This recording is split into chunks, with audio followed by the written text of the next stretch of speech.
नमस्कार, स्वागत है आपका। आपके साथ में हूं अमित गर्ग शुक्ला। यूपी का महासंग्राम अपने आखिरी पड़ाव पर पहुंच चुका है। आज 7वें चरण के प्रचार का आखिरी दिन है। पूर्वांचल में सभी सियासी दिग्गजों ने प्रचार में पूरी ताकत झोंक दी है। बीजेपी की तरफ से पीएम मोदी, अमित शाह, जेपी नड्डा और सीएम योगी के अलावा विपक्ष से अखिलेश यादव और प्रियंका गांधी ने ताबड़तोड़ प्रचार किया। जमकर जुबानी प्रहार भी हुए। हर सियासी दल अपनी अपनी जीत के दावे कर रहा है।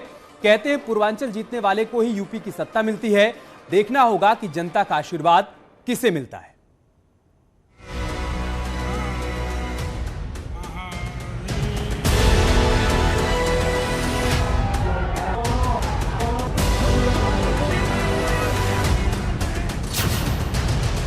महासंग्राम का आखिरी रण।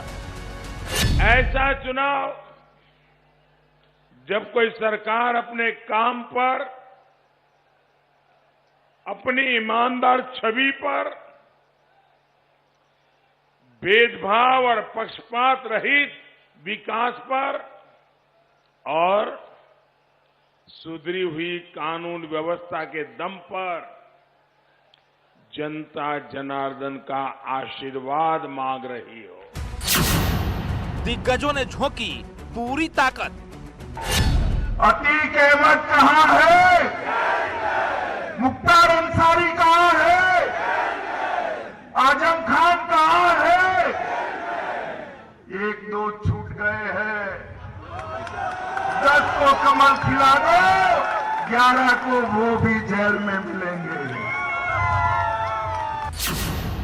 सियासी दिग्गजों का प्रचंड प्रचार। 2017 के पहले डकैती पड़ती थी, राशन सपा बसपा के गुर्गे खा जाते थे, गरीब देखता रह जाता था। एक दूसरे पर वार पलटवार। उनकी 6 चरणों में जनता ने गर्मी निकाल दी और इस बार 7वें चरण में जनता इन्हें 7 समुंदर पार फेंक देगी। आखिरी रण में जमकर प्रहार। अराजकता बढ़ गई है, महिलाओं पर अत्याचार बढ़ गया है, बेरोजगारी चरम पर है, महंगाई चढ़ती चली जा रही है और कोई नेता उसको रोकने की बात ही नहीं कर रहा है।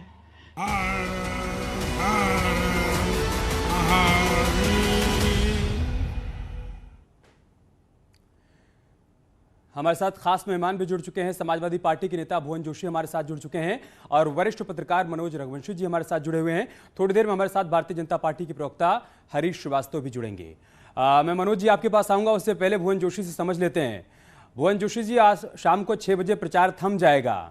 पूर्वांचल प्लान किसका कामयाब हो पाएगा ये तो हम मनोज जी से समझेंगे, लेकिन आप ये बताइए कि पश्चिम से लेकर पूरब तक पहुंचते पहुंचते क्या अभी भी आपके दावों में उतना ही दम है जो पहले दिन आप लोग कर रहे थे कि हर हाल में 22 में 22 की ला रही है? देखिए, उत्तर प्रदेश की जनता ने बिल्कुल तय कर दिया है कि माननीय अखिलेश यादव जी के नेतृत्व में समाजवादी। मैं माफी के साथ आपको रोक रहा हूं, एक बड़ी खबर आ रही है, वो दर्शकों को पहले बता देते हैं। बीजेपी सांसद रीता बहुगुणा जोशी के बेटे ने समाजवादी पार्टी ज्वाइन कर ली है। बड़ी खबर हम आपको बता रहे हैं, मयंक जोशी ने समाजवादी पार्टी ज्वाइन कर ली है। आजमगढ़ में अखिलेश ने समाजवादी पार्टी ज्वाइन करवाई है। पहले भी लखनऊ में अखिलेश से मयंक मुलाकात कर चुके थे और अब आधिकारिक पुष्टि हो चुकी है, समाजवादी पार्टी का हिस्सा बन चुके हैं मयंक जोशी। बीजेपी सांसद रीता बहुगुणा जोशी के बेटे हैं मयंक जोशी, जो कि अब समाजवादी पार्टी में शामिल हो गए हैं। आपने देखा होगा जब अखिलेश यादव से उन्होंने मुलाकात की थी, ये वो उस दौरान की तस्वीर भी हम आपके साथ साझा कर रहे हैं। इस तस्वीर के सामने आने के बाद जब सवाल किया गया था मयंक जोशी से कि आखिर वो समाजवादी पार्टी का हिस्सा हो गए हैं नहीं हुए हैं, इस पर उनकी क्या प्रतिक्रिया है, तब उन्होंने उस वक्त कुछ भी कहने से इनकार कर दिया था। रीता बहुगुणा जोशी ने इसे सिर्फ औपचारिक मुलाकात बताई थी, लेकिन फिलहाल अब इस पर मुहर लग चुकी है। समाजवादी पार्टी का हिस्सा हो गए हैं मयंक जोशी। भुवन जोशी, सवाल यही खड़ा हो रहा है यहां पर, मयंक जोशी को समाजवादी पार्टी में आप लोगों ने शामिल करवाया तब जबकि 7वें चरण का चुनाव प्रचार थम रहा है, इसके पीछे का मकसद क्या है, मंशा क्या है? मैं कहना चाहता हूं 2022 से पहले भारतीय जनता पार्टी में आपने विधायकों की भगदड़ देखी होगी और आज मयंक जोशी के आने से मैं इसको 2024 का टेलर के रूप में देखता हूं कि 2024 की ये सांसदों की भगदड़ का एक पहला नमूना है। और इसके बाद, और मयंक जोशी हमारे भाई है, मैं उनका हृदय की गहराइयों से समाजवादी पार्टी में हार्दिक स्वागत करता हूं, उनका अभिनंदन करता हूं। इसके साथ साथ कल आपने देखा होगा, पूरे देश ने देखा, तो मुझे भी अपने पढ़ाई के दिन याद आ गए। मुझे याद कर आया कि जब नीरो बांसुरी बजा रहा था, जब रोम जल रहा था, कल हमारे देश में भी यही चरितार्थ हुआ।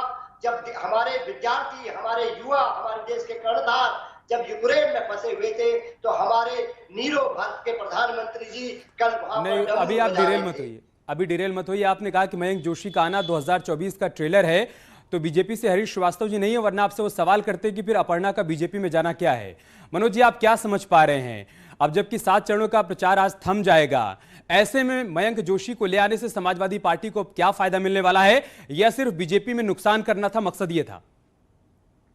देखिए, नुकसान मतलब एन वक्त पे उनके आने से केवल इतना है कि आखिरी चरण का जो वोट डलेगा उसके अंदर एक मतलब हल्का सा, जैसे पूरा छौंका भी नहीं है, तो मतलब हल्का सा एक कोई जैसे एक दाना हींग का डाल दिया, तो ये वो है, कोई बड़ी बात नहीं है। लेकिन हाँ, मतलब जब आप 2024 की तैयारी अभी से कर रहे हैं, तो आज की हुई चीज जो है वो तब काम आएगी, तो वो ठीक है। लेकिन आज एन वक्त पे किया है, तो उसका जो फायदा मिल सकेगा मिल जाएगा, उसमें कोई बड़ा फायदा नहीं है।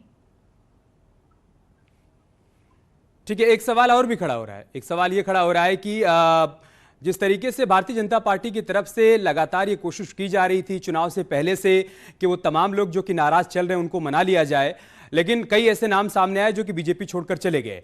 रीता बोगला जोशी लगातार ये प्रयास करती रही कि मयंक जोशी को टिकट मिल जाए लखनऊ से, लेकिन मिला नहीं और आखिरकार वो समाजवादी पार्टी की तरफ चले गए हैं। सवाल ये खड़ा हो रहा है, भुवन जोशी जी, मयंक जोशी से कोई फायदा मिलेगा क्या अभी?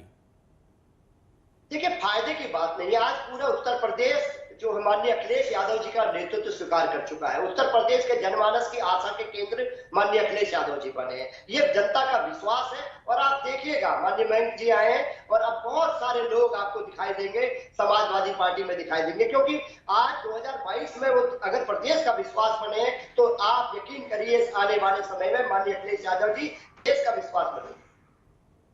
नहीं तो फिर अपर्णा जी क्यों चली गई भाई? सवाल ये भी तो उठ रहा है ना, पहले दिन से आज तक इसका जवाब किसी की तरफ से नहीं मिला। समाजवादी पार्टी में, समाजवादी परिवार में लोकतंत्र है और लोकतंत्र में कोई कहीं भी जा सकता है। और दूसरा विषय मैं कहना चाहता हूं, हमारी जो अपर्णा बहन जी हैं, वो ना तो एमएलए हैं ना एमपी हैं, वो चली गई स्वतंत्र। हमारे परिवार में इस तरह की बंदिश नहीं है, लोकतंत्र की हम मानने वाले लोग हैं हमारे माननीय अखिलेश यादव जी, वो चली गई, ठीक है। अच्छा, समाजवादी माननीय अखिलेश जी ने बोला है कि वो भारतीय जनता पार्टी में। ठीक है, प्लान पूर्वांचल पर लौटते हैं। लगातार ये बात कही जाती है मनोज जी कि जो पूर्वांचल जीत लेता है यूपी की सत्ता पर वही काबिज होता है।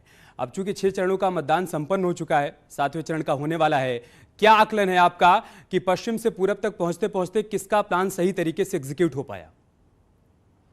देखिए, बहुत ही मुश्किल सवाल आपने पूछा है। इस समय एन वक्त पे इसका जवाब देना, और वो भी मतलब 5 तारीख को देना जब 10 को नतीजा ही आने वाला है, और मतलब बिल्कुल ही परसों चुनाव होने वाला है, बहुत मुश्किल सवाल है। मेन बात यह है, एक हिंदी फिल्म का गाना है, रूठे यार नू मना ले कमलिया रब आपे मन जावेगा।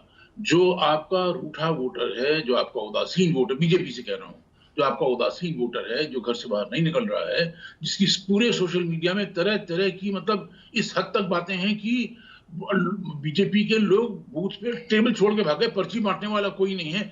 इस हालात को अगर आप नहीं सुधारेंगे तो देखिए, वो मतलब जलवा अफरोज होने से कि बड़ा एक रोड शो तो अखिलेश ने भी कर दिया, बड़ा जलवा अफरोज होने से जो आदमी घर से बाहर नहीं निकल रहा है, वो उसके अंदर से कोई हुक नहीं उठेगी कि वो बाहर निकले। आपको उसको एड्रेस करना पड़ेगा। और बात बिल्कुल मतलब सही है, ये बात बिल्कुल सही है कि जो मेन जो लोगों की तकलीफें हैं, चाहे बेरोजगारी है, चाहे महंगाई है, चाहे कोरोना काल का दुख है, चाहे किसान, आप उसको एड्रेस नहीं कर रहे हैं। अगर आप बुलडोजर करते रहेंगे तो ठीक है, 3 आदमी में बुलडोजर मान लीजिए चल गया, तो क्या पूरा प्रदेश आपको उस कारण से वोट दे देगा? मतलब लॉजिक भी इस्तेमाल करना जरूरी है ना। तो रूठे यार को मनाने का काम प्रधानमंत्री मोदी का जो मिशन पूर्वांचल था, 3 दिनों तक उनका पूर्वांचल में समय बिताना, क्या लग रहा है आपको कि बीजेपी जो नुकसान होने की आशंका थी उसकी भरपाई कर ले गई है? देखिए, प्रधानमंत्री के लिए सबसे बड़ी एक चुनौती ये थी कि उनका अपना लोकसभा क्षेत्र 8 सीटें, खुदा न खास्ता मान लीजिए 3 सीटें छोड़िए, मान लीजिए 1% या 1% छोड़िए, मान लीजिए 0.1% का वोट परसेंटेज का ड्रॉप होता है नरेंद्र मोदी की अपनी कंस्टिट्यूएंसी में, उनकी प्रतिष्ठा पे आंच आ जाएगी। बात केवल उत्तर प्रदेश के चुनाव की नहीं है, नरेंद्र मोदी की प्रतिष्ठा दांव पे लगी है। बहुत शुक्रिया आप दोनों का हमारे साथ जुड़ने के लिए, इस चर्चा का हिस्सा बनने के लिए। न्यूज़ 18 उत्तर प्रदेश उत्तराखंड पर खबरें जारी हैं, आप बने रहना साथ।